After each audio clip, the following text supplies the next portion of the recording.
What a great start. I just realized I had the mute button on. Welcome to Truth Sentinel, watching over the truth in the news. I was just saying that this could be a relatively short show today. I just thought I'd check in, comment on a few things that are happening in the news, and just keep in touch, basically. Let's see if there's anyone in the chat at the moment. Can anyone let me know if you can hear me okay? 54321. Hopefully you can. I'm going to do a scan of the news first of all. Hopefully if there's a few people in the chat, I'll respond to some of your comments. I'll have a quick scan of the general news, maybe on the BBC. And then I did prepare a little bit today. I did kind of just find a few articles that I can refer to today. Hopefully there might be a couple of you out there that might come and join me. This is kind of like a call-in show, just to remind you how it works. I send the link out a bit later, which will probably be fairly soon actually in today's show. And you can come and give your opinion on what's happening in the world and come and join me. I'll send a link out. You just need preferably a headset, but I guess just your laptop mic should do. We usually do these show about once a month at the moment. The reason why I like doing that is just there's so much more to talk about each time. And we don't just want to waffle. We want to like refer specifically to things that are happening and not just kind of repeat the same thing all the time. So I kind of find it just better that way. Plus, of course, there's the time issue. And it can get depressing just focusing on the news all the time. I actually do like kind of disconnecting from all these things once in a while, as much as possible, actually. Because, we've had quite a hard couple of years over the last 2 years during the pandemic. So what else can I tell you? Let me just tell you a bit about the show for any new listeners out there. It's called Truth Sentinel. I used to do like interviews with guests. We discuss world events, corruption, conspiracy, alternative views on things, mysteries.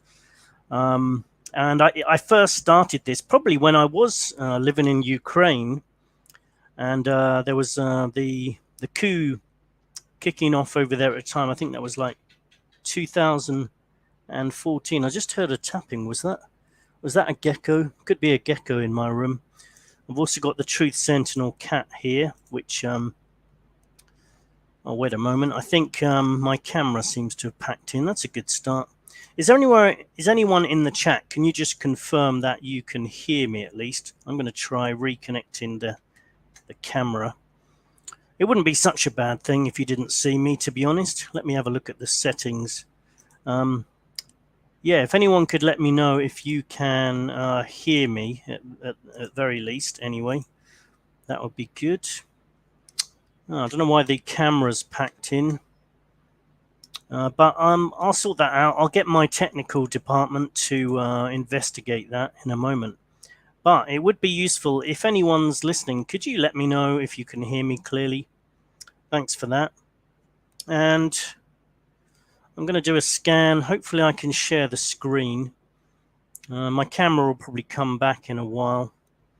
I'm doing some technical work in the background, which I call jiggling the cable. Maybe that'll do something. It'll probably come back shortly. But maybe you don't need my voice, because when you call in, I forgot to mention, it's probably worth shutting off your camera as well, because it helps with the bandwidth. Yeah, the camera doesn't seem to be working. That means I probably need to get a new one. Never mind. Actually, let me just try something. There's another thing I can do, which is switch to the other USB port and see if that works. Really doesn't seem to like it at the moment. And I haven't had anyone commenting that you can hear me at the moment, so that's not good either. Do let me know if there's anyone there.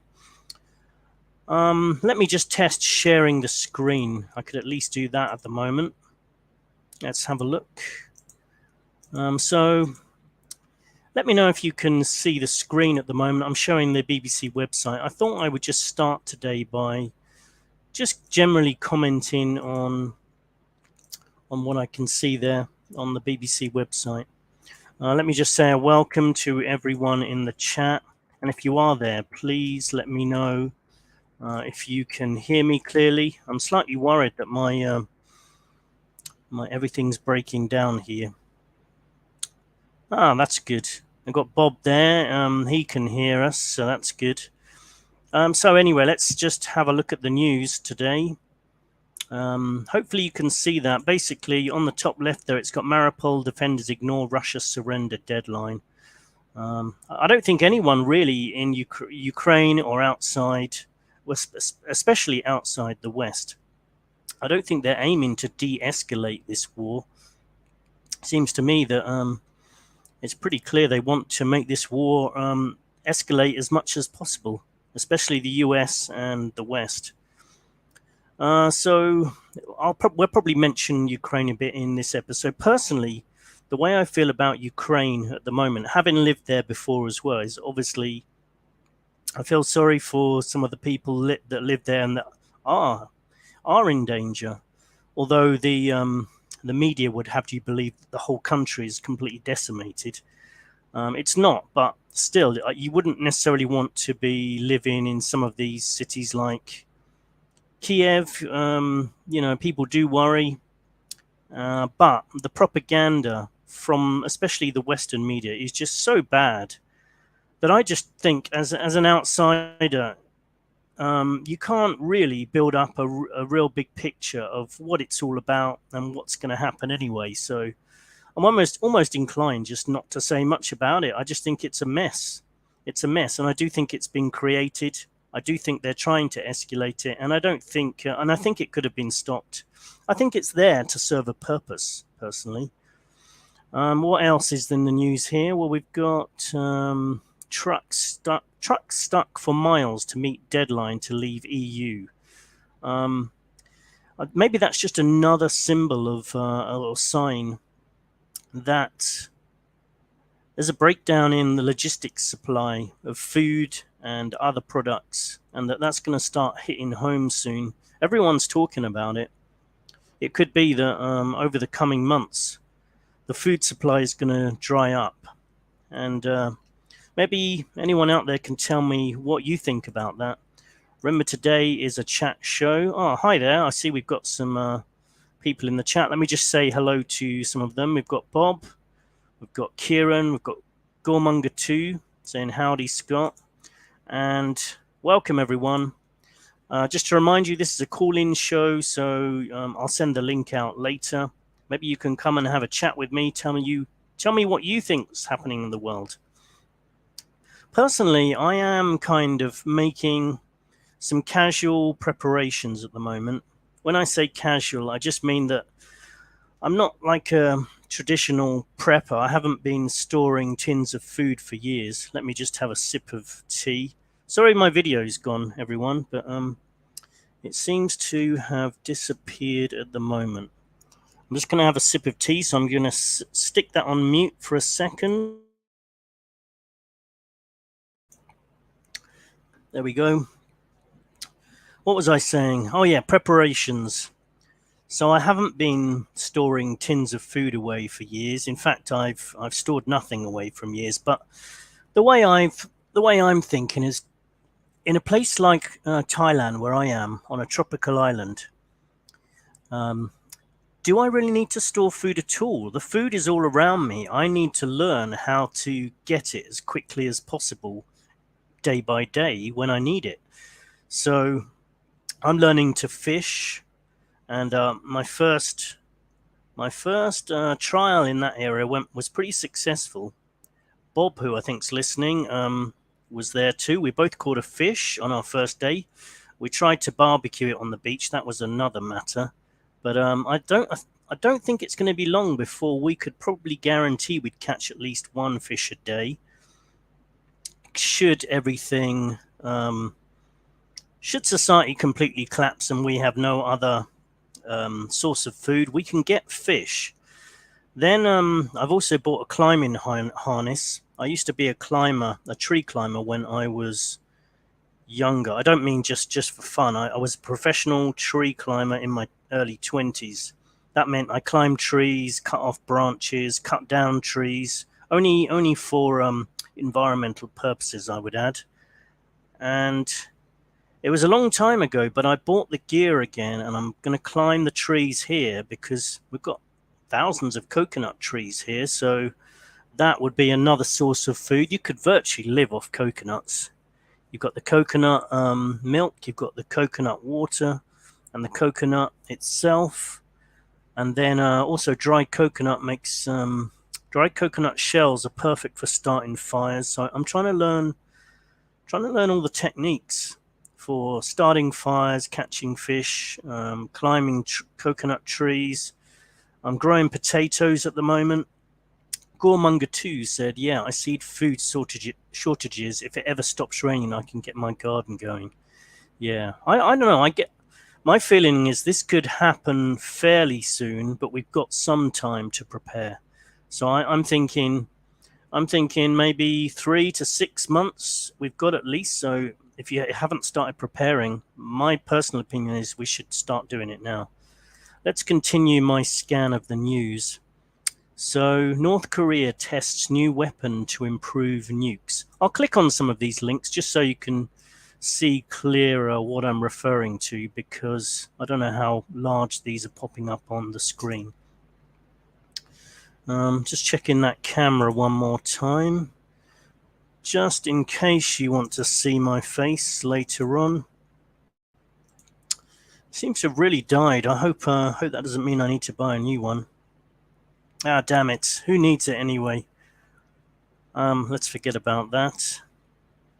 So, this is just the usual thing you see in the news about North Korea testing weapons to improve tactical nukes. Basically, the way I feel about it is that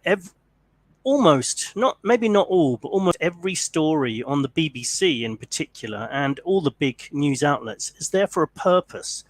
So this one is just to remind us that nuclear weapons are out there, and we've got this supposedly, although it's probably not the most stable of places, North Korea is just ready to blow us all up at any moment.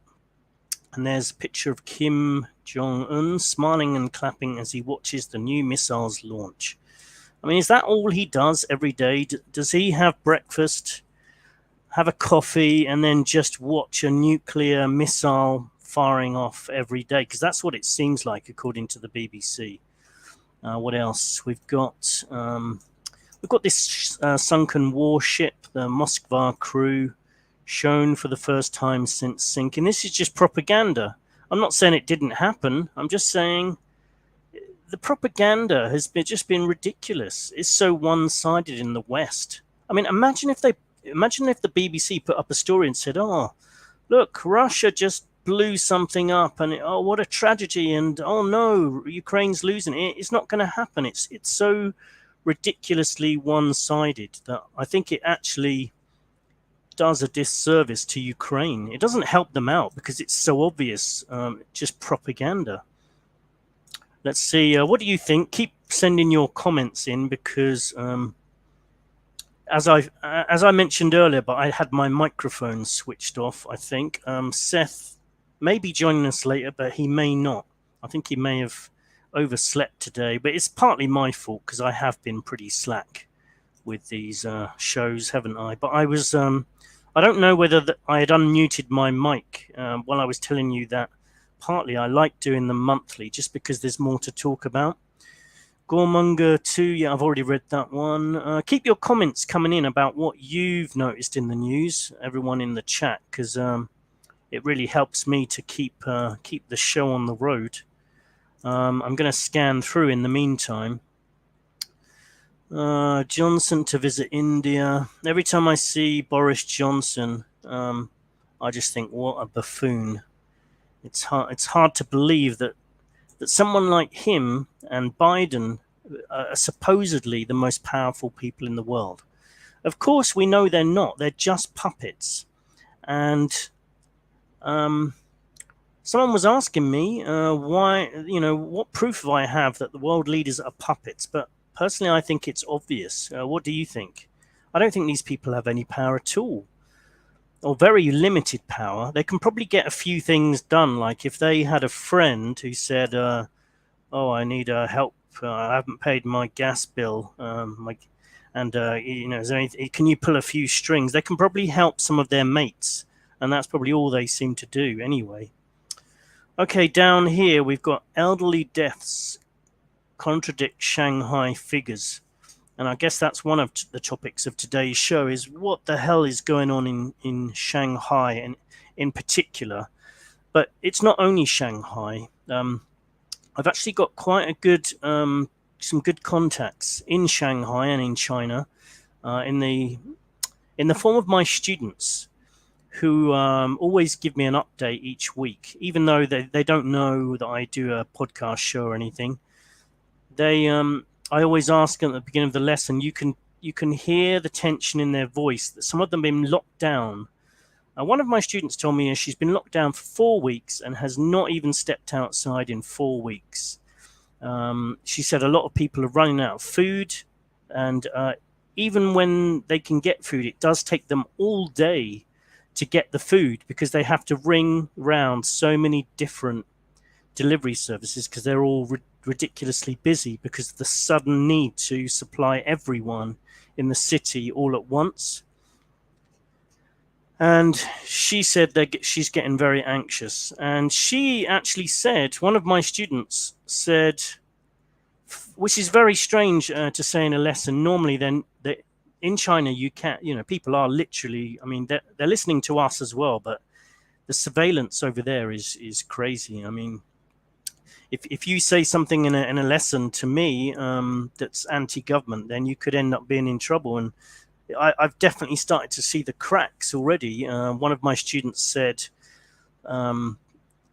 she said that people are going to die from starvation rather than COVID-19. And that was a pretty strong thing to say for these people who don't usually say anything negative about the government or the pandemic. That's the first time I've heard some people starting to be really critical. So something's going on over there. What do you think it is? I mean, part of me wonders whether this is like the next phase which is coming to us, which is where they're going to lock everyone down, they're going to cut the supply chain and starve everyone to death. And they don't care if people come out on the street and start killing each other. It's the breakdown of society. Gormonger 2, the propaganda is out of control. They're basically saying Russians can't start the day without bombing an orphanage. Yes, exactly. It's like, according to the BBC and Western media, it's like, Putin gets out of bed every morning and just tells one of his generals to go and bomb a school, or just go and kill as many babies as possible. It's an absolute joke. It doesn't, like I said before, it doesn't do Ukraine. Like I said, I've got friends in Ukraine. It doesn't help them. When I hear that they've just bombed an orphanage or something, it doesn't help Ukraine and make me think, oh, I support Ukraine even more. I just think, what a joke the news is. Propaganda, when it's so obvious, does not help. Keep your comments coming in, and I'm going to continue scanning through the news. So what's next? Let's have a look. So we've got Shanghai. More viral videos show anger and desperation in Shanghai. Elderly deaths contradict Shanghai COVID figures. What else down here? Let's see. Do eggs contain the secrets of the universe? I might actually just click on this just to see if it says anything interesting. Probably not. It says, get sucked into a black hole or marvel at our sun's power. This playlist is all about the universe and how we interact with it. The only comment I'm going to make, again, which I always tend to make when I talk about black holes, is that I just find that a lot of this talk of space and what goes on out there is just pseudoscience. And I don't think we should we should see it as real science, because everyone knows real science is repeatable, observable. You should be able to touch and feel it to some extent, and we'd have no clue about black holes. The average man in the street, there's no way you're ever going to, well, unless something changes in our lifetimes, we're never actually going to know whether these things actually exist, or whether they're just a figment of someone's imagination, some mathematical equation. I'm not convinced they exist at all. And that's from someone who actually wants them to exist. I saw that movie when I was younger. I think it was called Black Hole. Let me know if you remember that one, with Maximilian, the robot, who went a bit crazy as well. Anyway, I'm digressing. Goremonger 2. Anyone think they're going to come up with a new super variant later in the year? Yes, I do think so. I hear lots of people talking about new viruses as well, but do you think maybe they're definitely going to come up with variants, but do you think they could maybe say that there's a variant that's come up that's actually become 10 times more powerful because it's merged with the Ebola virus or something like that? I wonder if that's scientifically possible according to them, and whether they might go down that route. I don't know. But yes, for sure, later in the year, I would say, we're in April now. I'm going to make a prediction, because then I can refer back to it later. April, May, June, July, August. I'm thinking we're first going to hear about this new dangerous variant or virus in August. And then it's going to start being seen as highly dangerous by, September. And I think everyone's going to be in lockdown again by... They always seem to like locking people down in November, December, don't they? So I predict you'll be locked down by Christmas at least, anyway. Then I can refer back to this show and just say how amazing I am at predicting things. But actually, I'll give Goremonger 2 some of the credit, because I'll put the comment here. Anyone think they're going to come up with a new super variant later in the year? Yeah, of course they are. This is not over, and I don't think it's ever going to be over. These people planned this pandemic, and they're not going to plan a huge event like this, bring in authoritarian control, get people to look like idiots by wearing masks, and create so much fear, and then just after 2 years, let it just all dissipate and forget about it. No chance. This was just the start to bring in the controls, to get people following their commands, and then they'll bring in something, as Goremonger says, a new super variant or new virus that is 10 times more dangerous. Because, and I may have said this before, but look what they've done with a virus that's an absolute joke.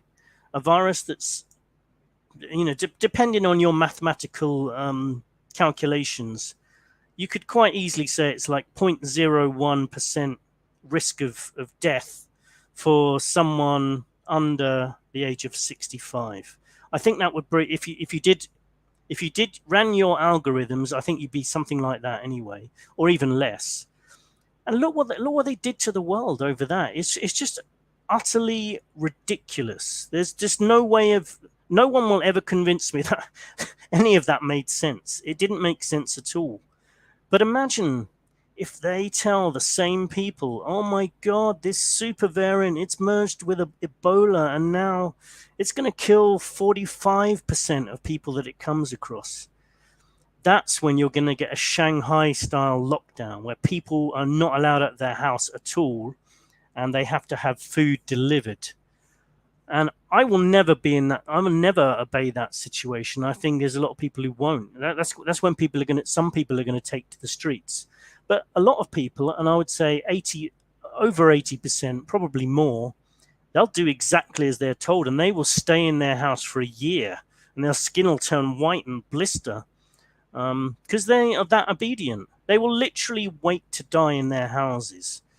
And I think I think a lot of you will probably agree with me on that one. Just going to hit the pause button while I have another cup of tea. Before I do, though, just to remind you, this is a call-in show. I'd love to hear your comments, and also please write your comments in the chat. But I will post the link if you would like to come and join me later. I'm going to post the link to anyone it's their first time. Once I post the link in the chat, you can click on it and come and make your verbal comments. Preferably try and use a headset, but you don't need to. Come and talk for a couple of minutes, and then we'll move on to the next person. Yeah, I'm going to hit pause, have a drink. Hang on a second.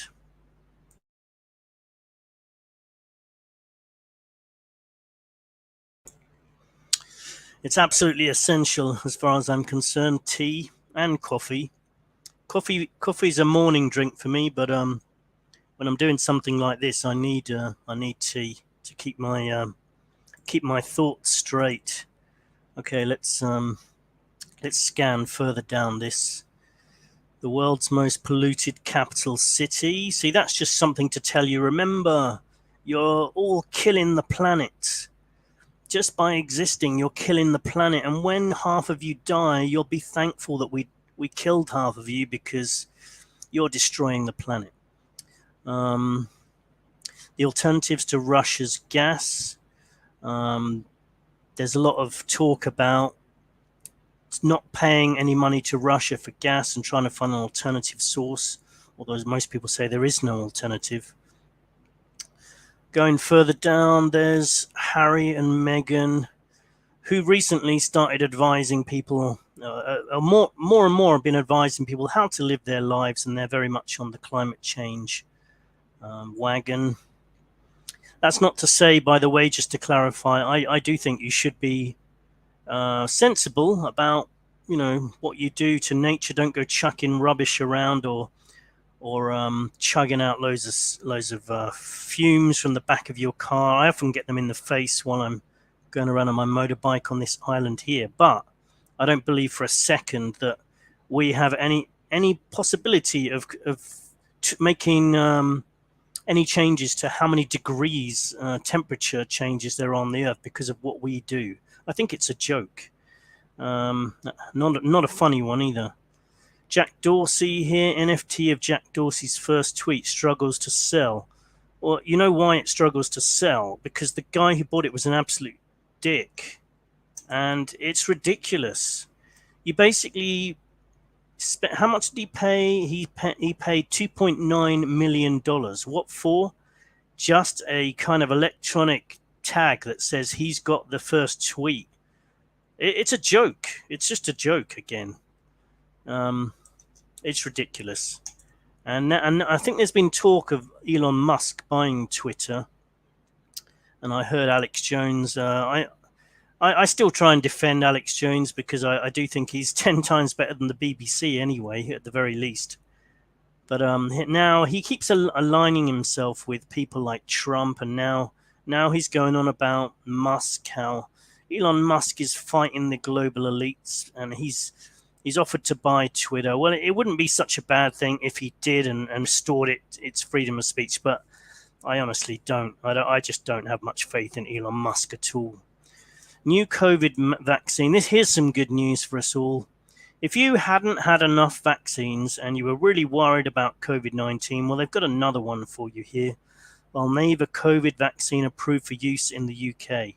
Actually, this is the first episode where I haven't slagged off the things that are mentioned in this article yet, and I don't want another strike, so maybe I'll try and actually avoid it. Keep your comments coming in, by the way. Love to hear what you think, and I'm going to post the link. I'm going to post the link to come and join me for the first time, just in case there's anyone out there who would like to come and join me and come and tell me what you think's going on in the world. There's the link for the first time. Okay, so click on the link to come and join us. If you're not in the chat, I must try and think of another way to send you this link if you're not in the chat. There's probably another way I can do it. I guess we'll have to set up another kind of chat room. But if you're on YouTube, which you must be to some extent to listen to this show, but if you're not logged in, if you don't have your own channel, you're not actually logged in, you may not be able to get into the chat. But you can set up an account pretty quickly. You can join YouTube, set up an account, and then just come and join in the chat, and then you should be able to see the link. See, the Truth Sentinel cat has fallen asleep, which is not a good sign. I was going to get her to come and say hello at some point. Yeah, so there's the new vaccine if you want it. Let's see what else is going on in the world. I have got a few other articles to talk about. I wonder why this camera isn't working. Maybe if I leave it unplugged for a while. Maybe it's overheated. Hang on a sec. I'm just going to have a little play around with that while I'm talking. Because I guess it would be good to get that working. Never mind. Anyway, let's have a further scan down this list. Key UN climate finding widely misinterpreted. Let's just have a look what that's about. Let's see what the... oh yeah, a key finding in the latest IPCC climate report has been widely misinterpreted according to scientists involved in the study. Now, before I go on, that means that the data doesn't support the narrative. So I can predict that's what it means. In the document, researchers wrote that greenhouse gases are projected to peak at the latest before 2025. This implies that carbon could increase for another 3 years and the world could still avoid dangerous warming. Oh no, the data suggests that we could avoid dangerous warming. We can't have that. So, of course, the scientists are going to come out and say this has been misinterpreted. And that's basically what this article's about. So they're saying, no, continue to be afraid. Our data is misleading. I'm not going to bother reading all of that. It's boring after a while. Coral, literally, reading the BBC, the stories are pretty much the same all the time. Coral reefs mapped to tackle climate change threat. It's like constant bombardment of all the narratives you're supposed to be following at the moment. Next one, does knowing where our food comes from matter? Well, it does when the global food supply is being cut down and disassembled. Here's an interesting one. The chip implants that let you pay with your hand. You may have seen this. You get these articles that come out on a regular basis, really. I've seen these kind of articles every year that I've been alive and been able to read. I was reading articles like this in the 1980s. Obviously not on the internet though. Not that I was alive then. I'm starting to give my age away. So this one is the microchip implants that let you pay with your hand.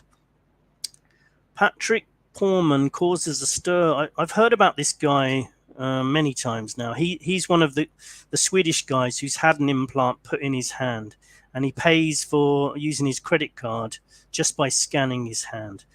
The 37-year-old doesn't need to use a bank card or his mobile phone to pay. Instead, he simply places his left hand near the contactless card reader, and the payment goes through. The reactions I get from cashiers are priceless, says Mr. Porman, a security guard from the Netherlands. He is able to pay using his hand. Back in 2019, he had a contactless payment microchip injected under his skin. The procedure hurts as much as when someone pinches your skin. So they're just trying to get... This is another thing which, when it happens, when this is rolled out, and I reckon this will be rolled out within a couple of years. You know, the way things are going, it could be in the next 6 months, but I'd say probably in the next couple of years, this is going to become more of a thing. And I think I think a lot of people are going to accept this, because if you don't believe in the mark of the beast, let me read that passage from the Bible, and I think it won't just affect people who believe in that mark of the beast in the Bible. Let me just find the quotation from the Bible. It's in Revelations. Just a moment. Revelations. I've got a slightly dodgy keyboard where I can't see all the letters on the keyboard. So, Revelations, mark of the beast. I think for dramatic effect, it always helps to read out the actual passage. Okay, try and find the right one. Just a moment. Revelation 12:16, I think it is. Let's have a look.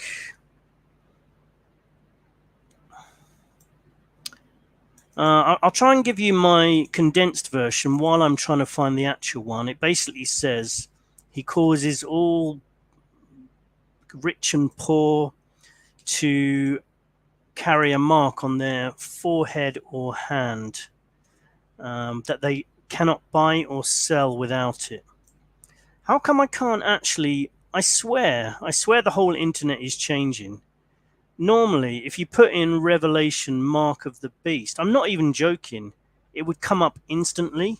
Revelation mark of the beast. Okay, wait a minute. If I put he causes all great and small to, I'll put mark forehead. If nothing comes up now in the Google search, then I'm going to definitely, okay, here we are. And he calls this all, both small and great, rich and poor, free and bond. I'm not sure what bond, okay, I guess that means slave. Free and slave, bond, to receive a mark on their right hand or in their foreheads. In their foreheads suggests it's going to be under the skin, and that no man might buy or sell save that he had the mark or the name of the beast or the number of his name. Here is wisdom. That's the full quotation. And if you look at this article, the microchip implants that let you pay with your hand. So I can almost guarantee you they're going to choose a couple of places on your body where this implant's going to be allowed, and one of them's going to be your forehead. And then all the religious people are going to say, no way are we having this mark. Then the Pope will probably come out and say, oh, don't be silly, there's nothing wrong with this mark. Have it on your forehead, it's all fine, because the Pope is satanic anyway. Sorry to offend any Catholics, but he is. You can tell it. You can just tell by looking at some of these popes and those clergy at the Vatican. They're not good people. It's quite easy to see. Okay, where was I? Let's go on to the next story. But I think also people who just don't want surveillance will also refuse that. And it's probably going to be cut along the same lines as the people who wore masks and the people who didn't. It seems like society is completely separating into two different types of people. People who like being controlled and people who don't. Okay. Whip-wielding demons kick off Easter in El Salvador. Yeah. Well, there's some people that believe that the world is being run by demonic entities. You know, David Icke calls them reptilians. I actually don't find that so hard to believe. I just think the whole world is nothing like we think it is. But let me come back to the chat and see what you guys think. Just remember that I have put the link to the show there. I guess if you weren't actually in this chat, but you're actually watching the show, you could actually just type. You could actually see what I've put on the screen now and type the whole thing in. I mean, the first part is basically https://streamyard.com, and then that'll be the same every show. And then the last part for today's show is J269QSWQUF. You type that into your browser, click on it, and you will be able to come and join me and comment. And I mean verbally in that case. Otherwise, I do appreciate your comments. Gormonger 2, what was so difficult of swiping the bank card to begin with? Yeah, chip now, holiday are leading to this. Yes, exactly. We don't really need it, but we'll be told that we do need it because your credit cards and your debit cards can be stolen, or you can lose them like I always do. Actually, I don't lose them. I put them in the machines. Okay, sometimes I do just put them in the machine and walk away because in different countries, maybe they do this deliberately. Here's another conspiracy. In some countries, you put your card in the machine, your cash comes out, and then your card comes out. And in some countries, you put your card in the machine, the card comes out first, and then your cash comes out. I swear that's true, honestly. That's why I've forgotten some. Okay, so I think one time I was actually drunk. That didn't help. And another time, I think I was going to take the card, but I just didn't reach for it quick enough and it sucked it back into the machine. That's my excuse anyway. But I still would never, I will never have an implanted microchip on my hand or in my forehead. And I do think they will link this to, I do think that it is linked to the whole pandemic situation, because I do think they will also put your medical details in that chip, and that if you're not vaccinated, you will not be able to use this chip to buy anything. Also, of course, you'll have the social credit system, so it won't just be about whether you're vaxxed. It will also be about whether you have been good on social media. Have you bullied anyone? And bullying will mean things like I actually got my account restricted on somewhere. I think it was Facebook, and I got accused of bullying, and it was ridiculous. I wasn't bullying anyone. I was looking at an article which was about a Thai boxer. I'm trying to remember exactly what. I was actually just joking. There was a Thai boxer. He was due to fight someone. There was something funny about this Thai boxer, and I wrote a comment underneath, just making fun of him. And of course, he's not going to read what I wrote. It was like just a newspaper article, and it was just a tongue-in-cheek joke, and it wasn't offensive. And I got my comment deleted and my account restricted for 3 days for bullying.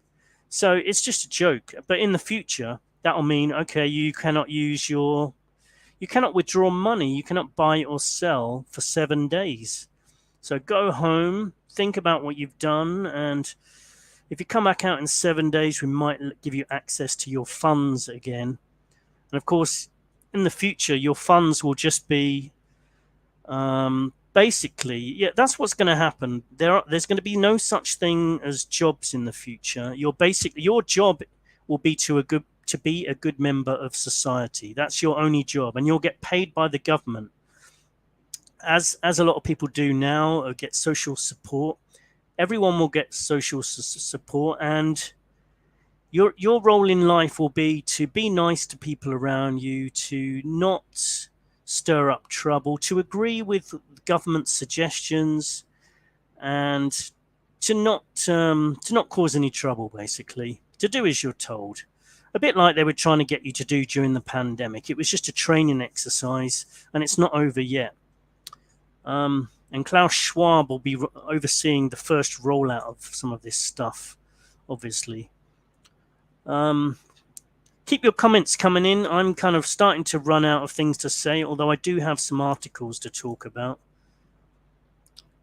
So let's see. Does anyone else want to make a comment?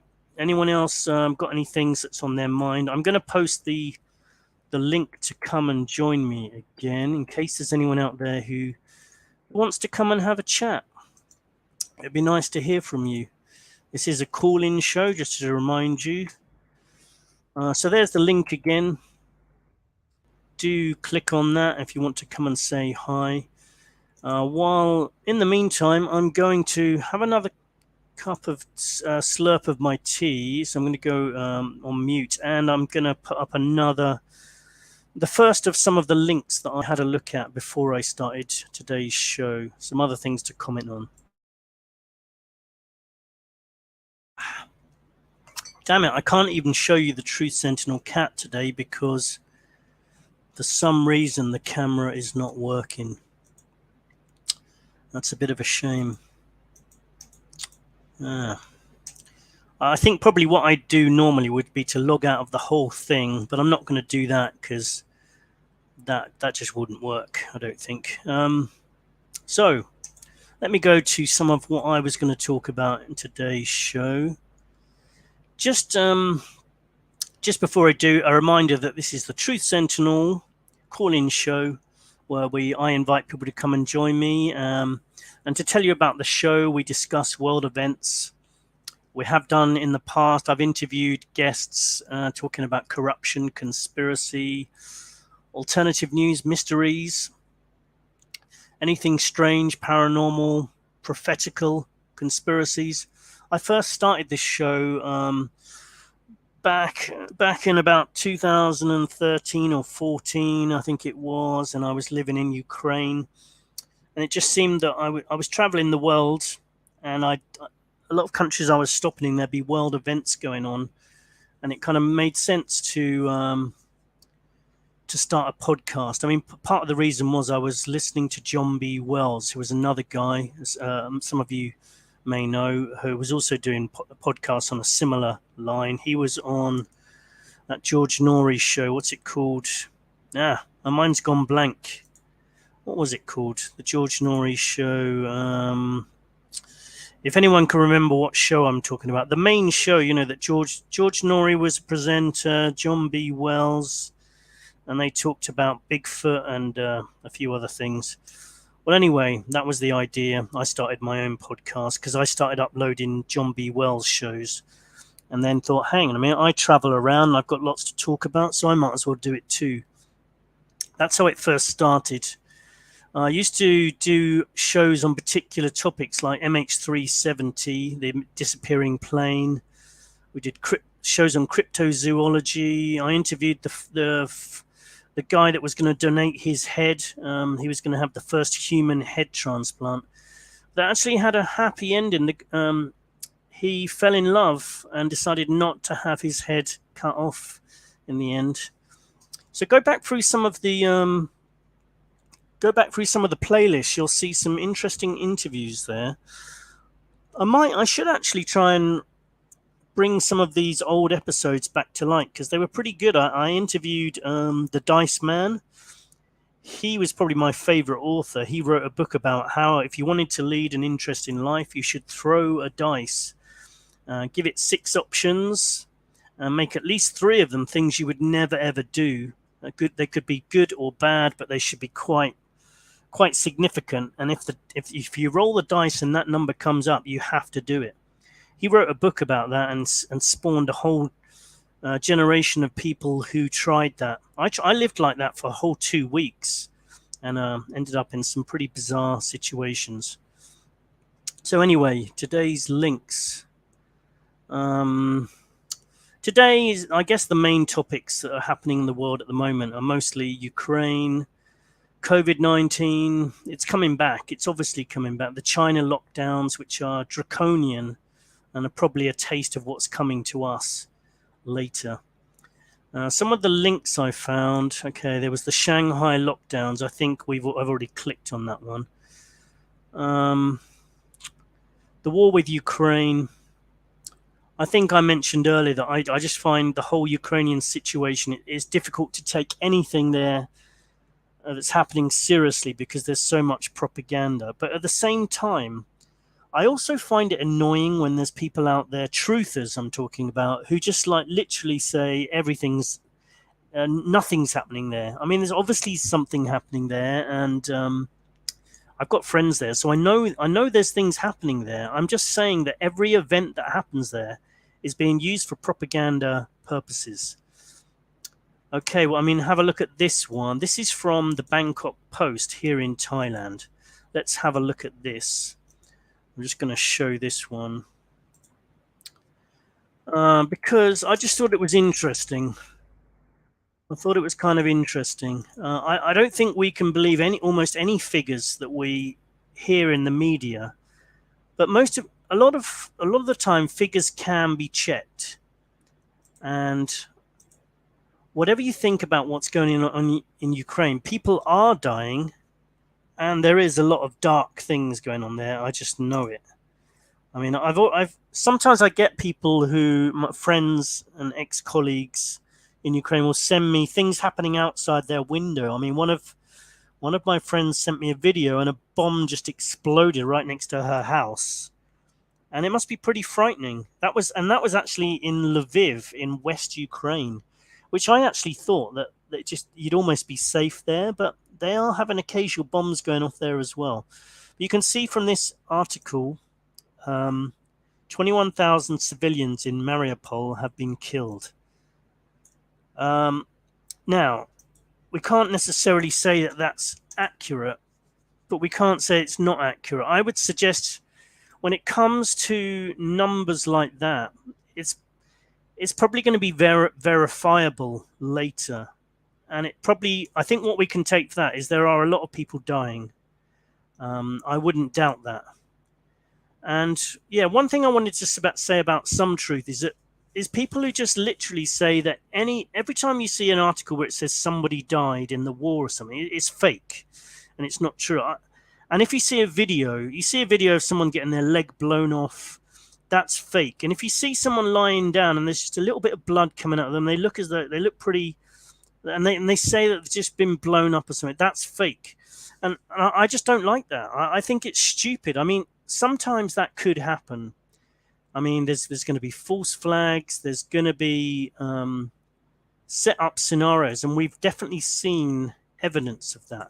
But if there's no evidence, if your evidence is just, oh, there's not enough blood, it's like, I think it's stupid. One thing I wanted to say about that is that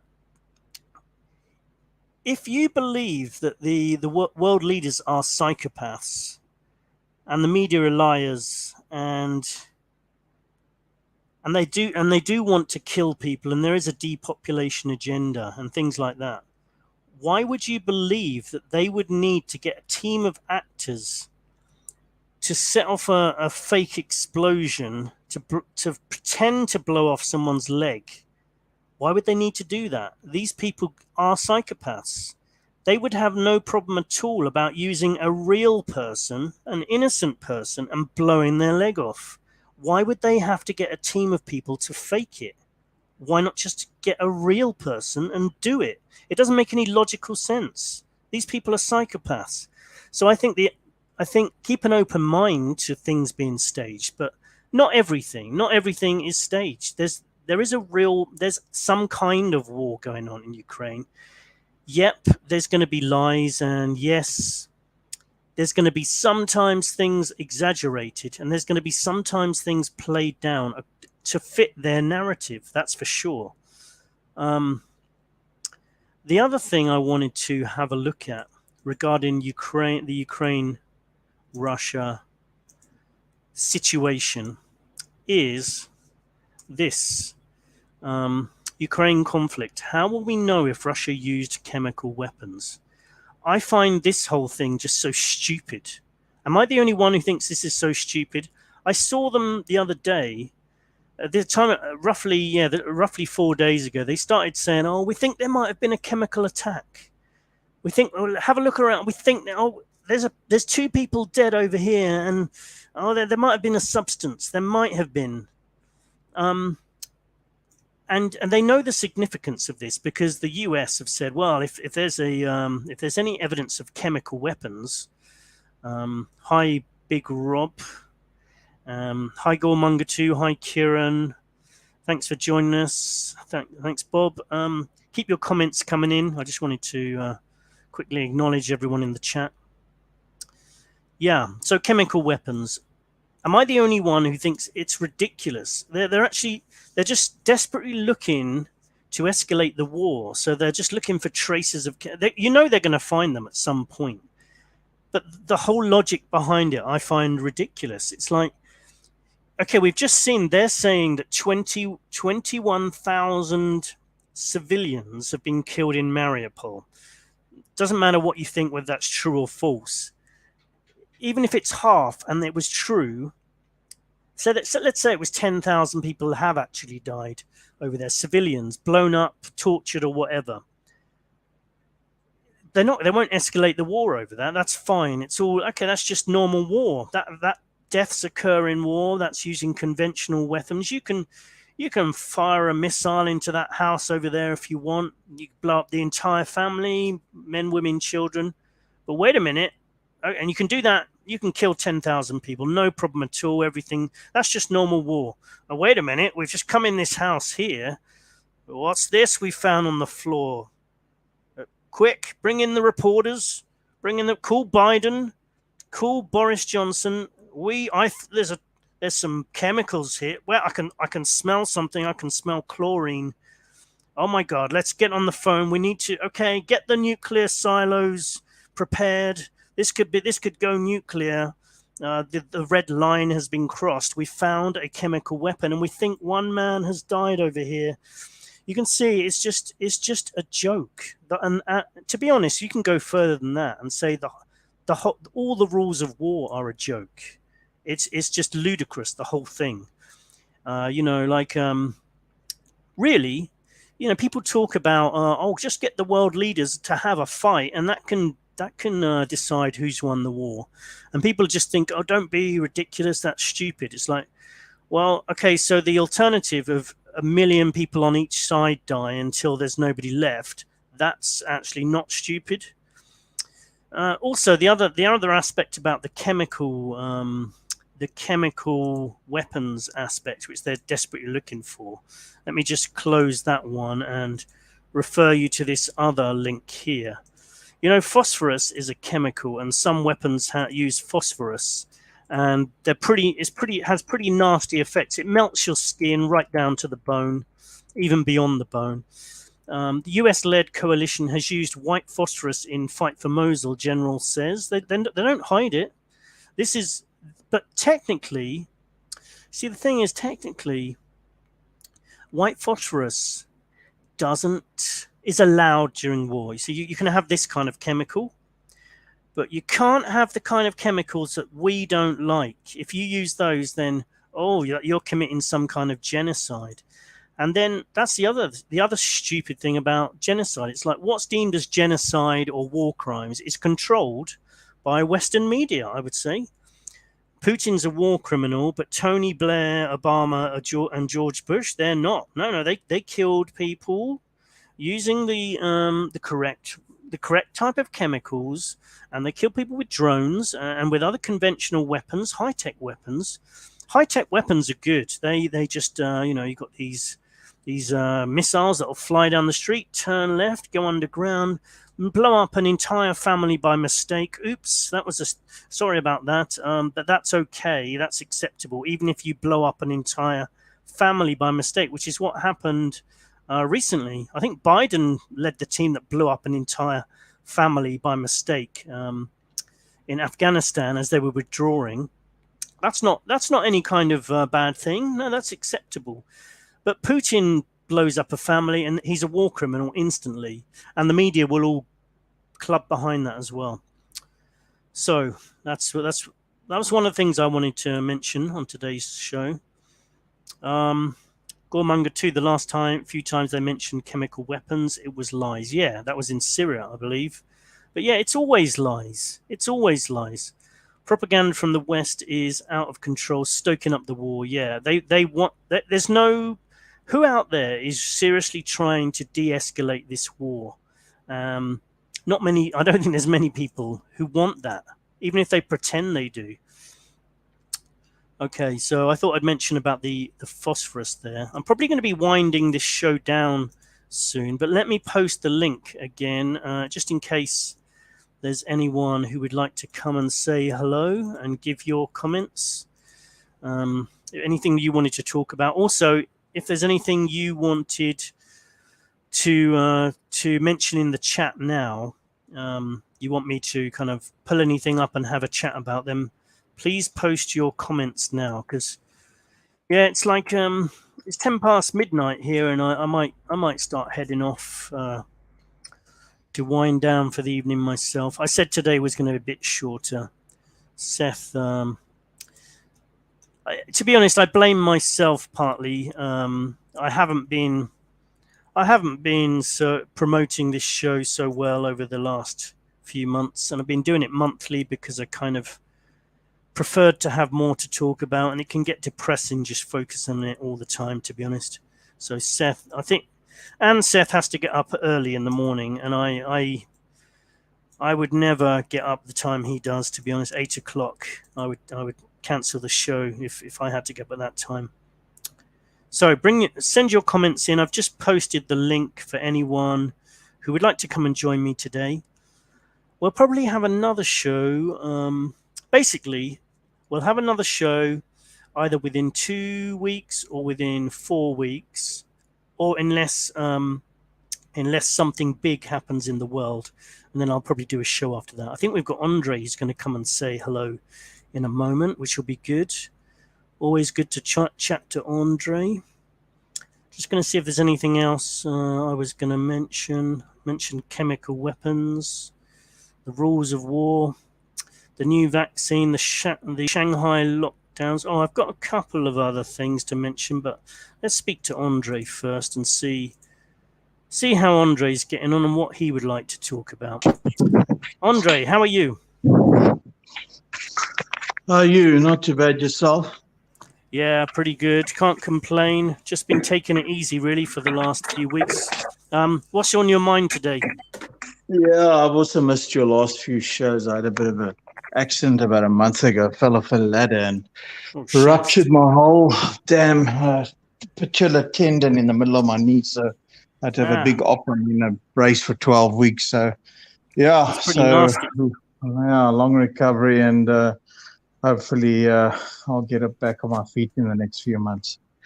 Yeah, well, I hope you do. That sounds pretty nasty. Try not to do that again. Yeah, pretty nasty. Just misstepped, and yeah, pain was excruciating. And I've had a lot of injuries before, but this took the cake. It was just horrific. So yeah, well, hope for the best. Glad you're still in one piece anyway.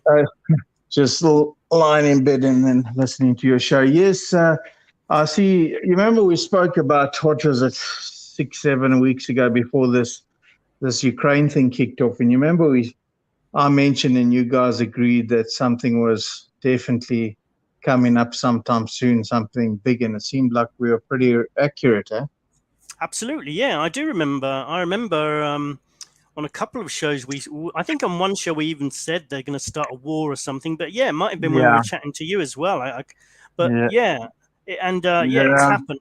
But don't you get the feeling that this has happened, but there's going to be something else coming down the line as well? No, I don't believe that it's the end of the story. You see, like you rightfully said, you know, I mean, it's so hard to differentiate between the propaganda and the reality. I definitely do believe personally they're setting Putin up for an excuse to get involved. And I do believe somewhere along the line there's going to be a massive false flag, and they're going to justify, you know, with a chemical attack or something else, a nuclear attack or something, to get involved. So I do still believe that's in the offing, because I see there is an accumulation of NATO soldiers on the border of Poland. So I definitely think there's something in the mix coming up, and I do believe that there's a lot of, you know, I try to look at as many channels and as many sites as I can, and it definitely seems like this Azov battalion has inflicted some intentional damage along a lot of areas in Kiev and Mariupol, and I do believe that if you just think about it logically, I mean, although I must admit Putin's soldiers have been horrific, I mean, you know, I do believe they suffered heavy losses, and I do believe they've literally been a rudderless ship with no one really taking control, and hence, from what I understand, Putin has arrested a lot of his generals and stuff like that. So I do believe the actual invasion's been a disaster from a Russian point of view. But if you really think about it, if Putin wanted to really destroy them, he could do it within 24 or 48 hours without nuclear, just with a massive wave of attack. So I do believe he's restrained himself, most definitely, because I think although a lot of the cities have been flattened, I do believe he could have handled this predominantly from the air, via smart bombs and his air force and that. So something doesn't sit well with me in that regard. Or he's just intentionally been fed inaccurate information from his, intelligence services. And now the ship that, got knocked out as well a few days ago. It just stinks of incompetence all around. I mean, unless, if you really think about it, Russia's just been massively overrated, over the years. And, we can attest to that fact because when we were fighting the war up on the Angola, Southwest African border in the 80s and 70s, I mean, we gave the East Germans and the Russians and the Cubans and the Angolans the hiding of their life. And that time already we exposed the Russians. We blew up a lot of their ships in harbors and everything. So I think they're more bark than bite, the Russians, and I think they've been found out a bit. Yeah, I agree with you. Something doesn't add up. It's like it just doesn't seem to be playing out how we think. And obviously, the West are supplying weapons and helping. But yeah, what about the idea that perhaps they're all in it together? Like Putin, all the West, they've sat down and said, look, we've got to do this war because we're going to have all the reactions to the jabs coming up. And so we'll have this war, and I'll play the bad guy, and then we'll make it go nuclear later on. The idea that Putin's actually just playing along, playing his role, that he's supposed to. He's being told what to do too. I do agree. I mean, he is a part of the lodge, in that he has been pictured with these guys, with all their little funny handshakes and in their robes and stuff. So, it is so confusing because at the end of the day, these criminals or these cabal will always sacrifice their own, no matter what. But at the same time, there always will be deception that's played out. So what you see is never the real story. There's always something behind the scenes that has been orchestrated intentionally. So I agree with you fully. But something just doesn't sit right with me with this whole story. I mean, yes, he's been knocked economically and all of that, but they could have reneged potentially on their promises that they made him if they said, listen, you go in and we'll just act like we're upset, but we'll let you have free reign. But then the other side of the coin is I'm thinking Putin's gone rogue and has just said, screw you all, and I'm going alone. But somewhere along the line, your resources will run out. So it's so hard to know what to really, really believe as to what's going on, because deception is just day in and day out, and you just do not know fact from fiction.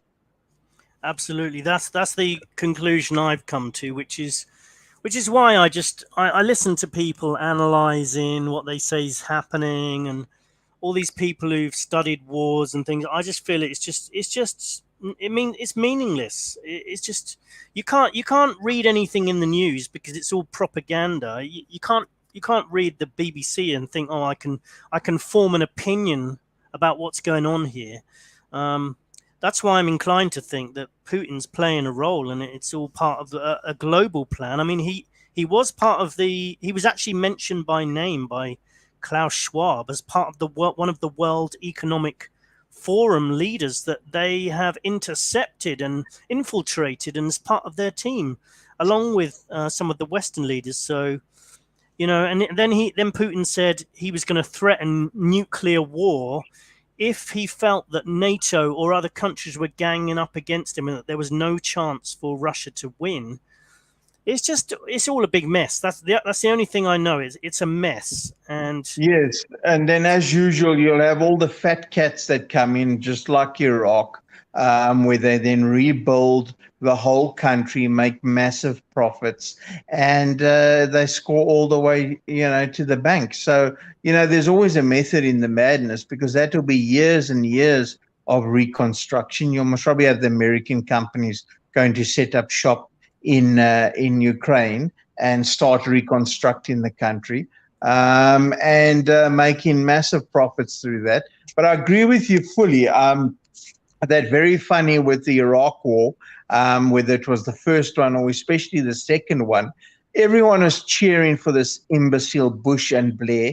And, they were high-fiving each other, all these journalists, when they were sending in, these cruise missiles into these buildings with innocent civilians in. But that was all right. But as soon as Putin does something, then he's the devil himself. So there is definitely something to be said about double standards.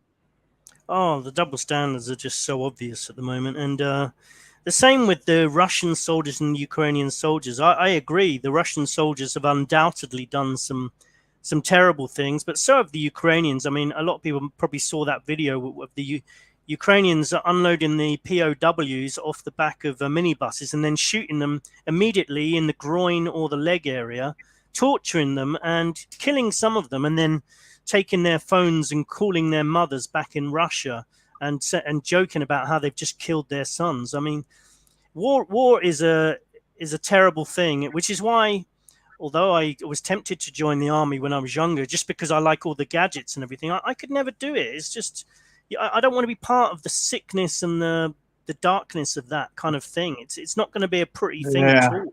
I agree. Look, it's just like, as they say, the fog of war. People tend to just lose their mind. You see, you become sort of a law unto yourself, and you think you're untouchable. So you can have an average guy that's a law-abiding citizen that maybe joins the army and is a few years in there. But when war strikes, they go into, all I can say, like a beast mode. I mean, I even know when I joined the army and we were on the Lesotho SA border, we didn't, do any atrocities or anything like that, and we just defended ourselves. But you become instantly aggressive. You sort of you take on another persona. So I think it can mess with the best of people. And it's a case of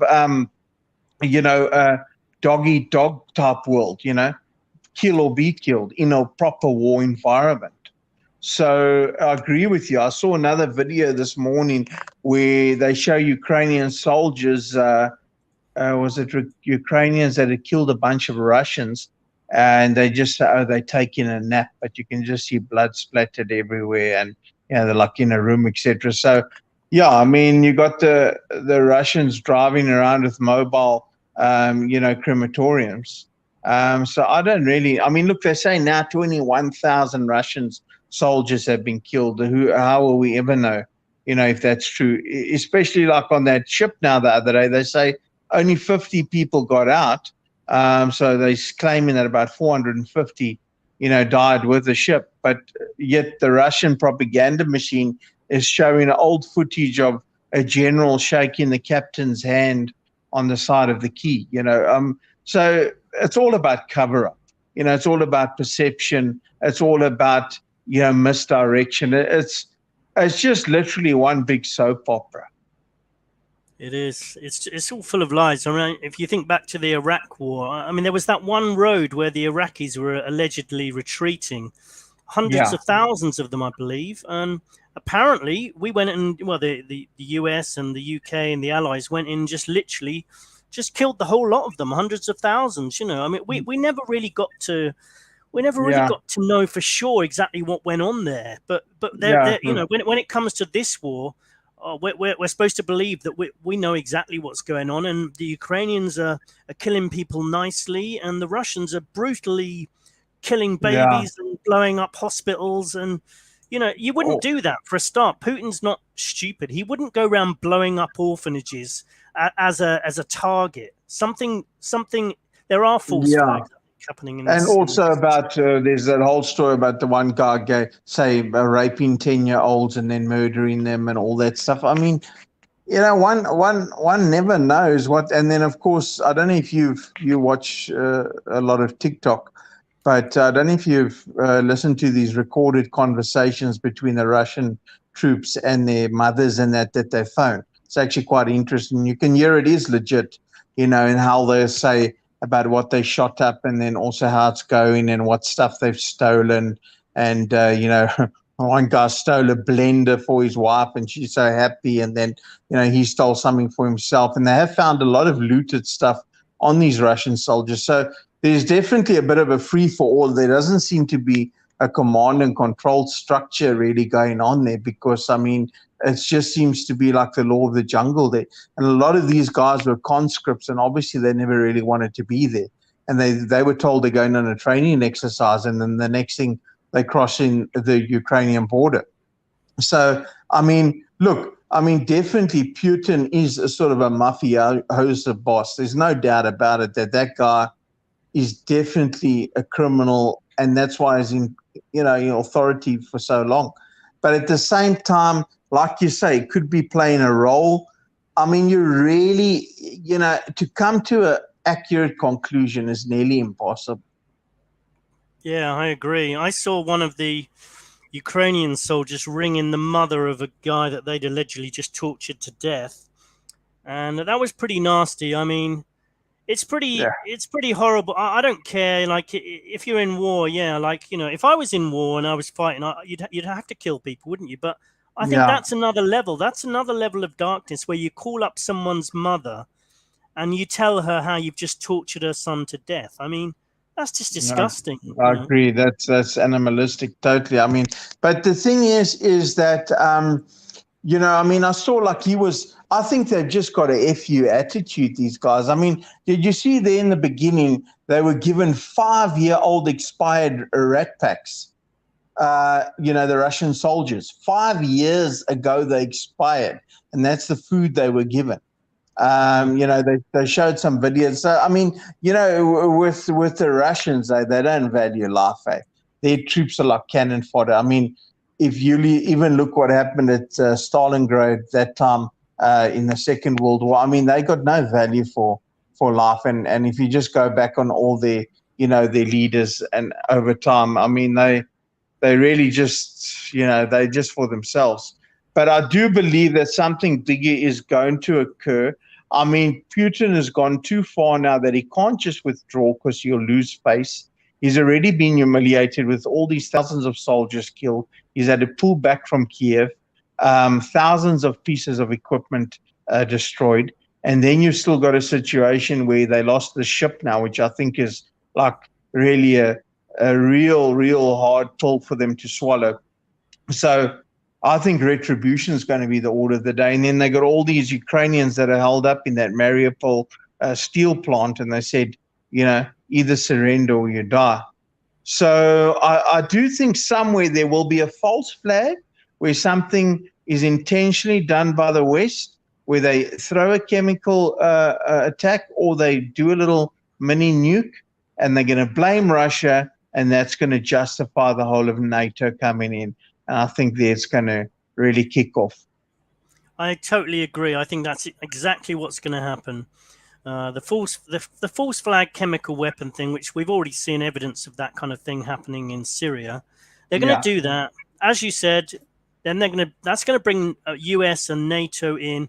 Putin has already said, if you do that, I'm going to use nuclear weapons. And I think we live in a time in history where previous analysis just doesn't. It's not the same. I think they will potentially use nuclear weapons, and it was probably all part of the agenda. That's probably what they've been, just to carry out the depopulation agenda they started in the pandemic.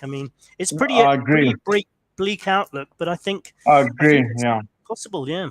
Any final comments before I start wrapping up, Andre? Yeah, I just think also somewhere along the line there's going to be some massive. I think somewhere on the stock exchange, something's just going to totally go to zero. And I think we're going to definitely go into a type of a depression or something like that worldwide.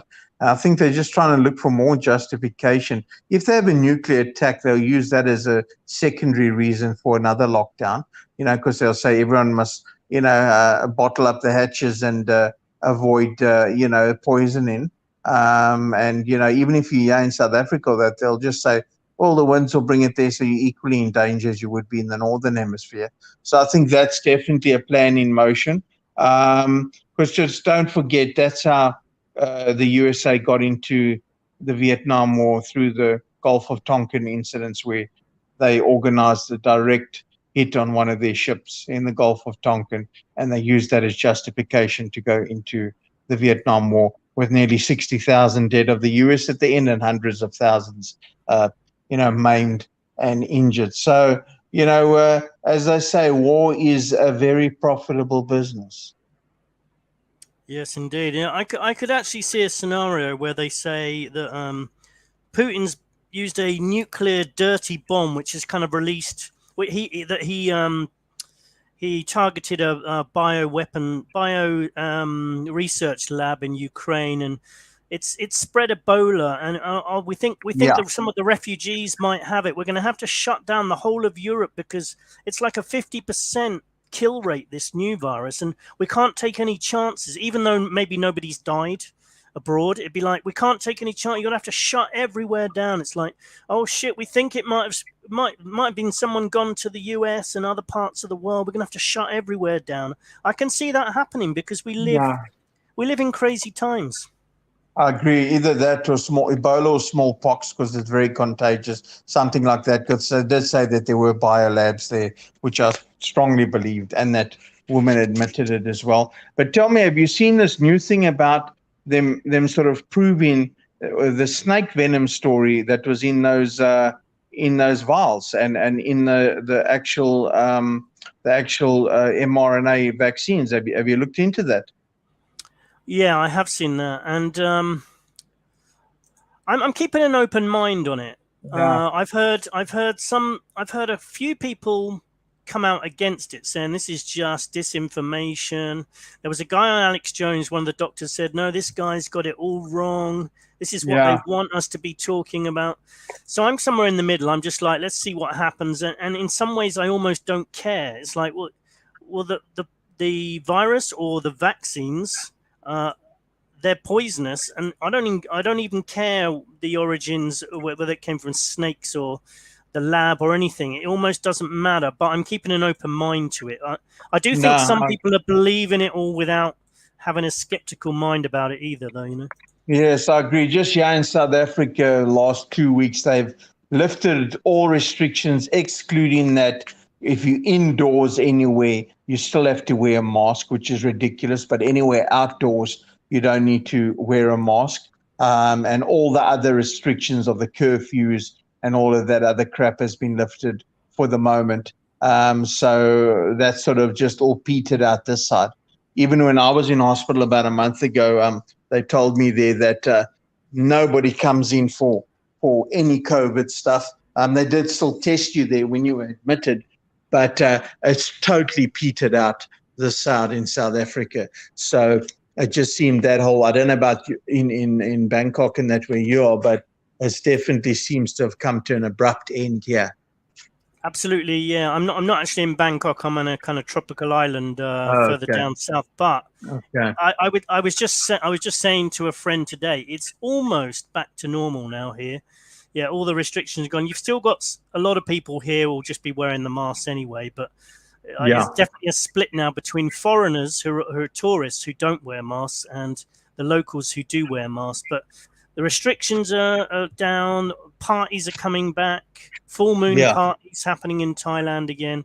It's almost back to normal, but I just got an inkling that's not going to last that long. I think we've got maybe a few months of breathing space, maybe. I agree. It's all about control, and they enjoyed the time they had control.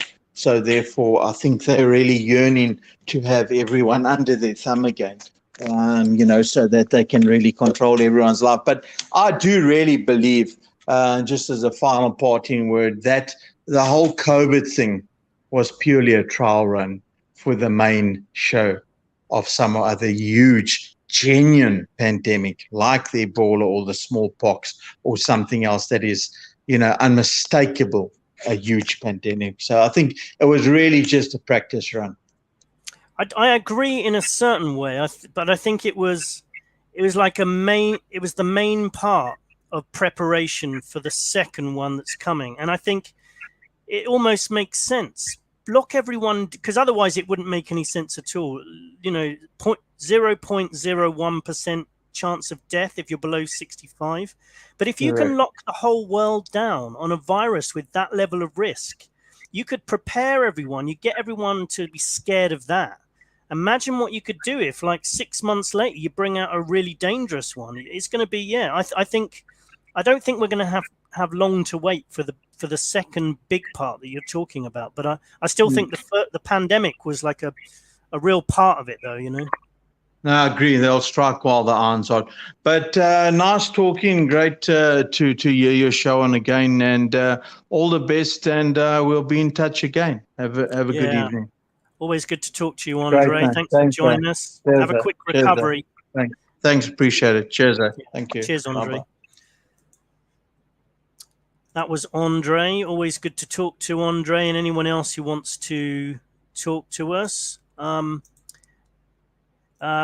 be coming back probably in 2 to 4 weeks, see how things go, see what happens in the world. As long as there's plenty to talk about, I'll always come and do this. Let me just go back to the chat. Coast to coast, I knew it. Sometimes I just have a mental block, of course, coast to coast. I used to love listening to coast to coast. In fact, I used to, and I still do, I have to listen to a podcast now to help me sleep. It used to be coast to coast. I liked it up until they started doing too many shows about Bigfoot. I almost don't care if there's a giant hairy thing living in the jungle.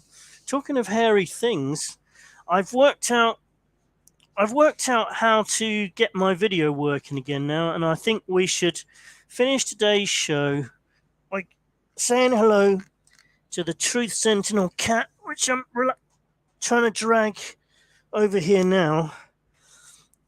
And the cat can give us some wisdom.